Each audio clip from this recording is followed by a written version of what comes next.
یک لحظه به سال تحصیلی قبل فکر کن. در کلاس یا مدرسه چه مشکلی وجود داشت که مرتب درگیرش بودی؟ هر روز اذیتت میکرد اما تا پایان سال نتونستی ریشه‌ای حلش کنی. حالا تصور کن دقیق میتونستی شناساییش کنی، براش راه حل انتخاب کنی و دقیق اجرا کنی. الان دیگه تموم شده بود، نه؟ این همون کاریه که اقدام پژوهی انجام میده. اساس اقدام پژوهی اینه که مشکل رو دقیق و علمی شناسایی کنی، نه اینکه فقط ظاهر مسئله رو ببینی.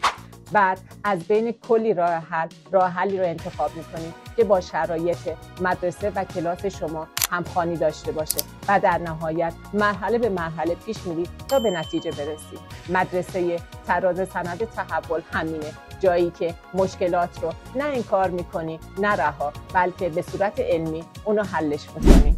الان تابستونه و بهترین موقعیته که این مهارت رو یاد بگیری. مهر که بشه دوباره کلاس ها پر میشن و چالش ها یکی بعد از دیگری خودشون رو نشون میدن و اگر بلد نباشی مشکلات رو حل کنی دوباره همون چرخه سال قبل تکرار میشه.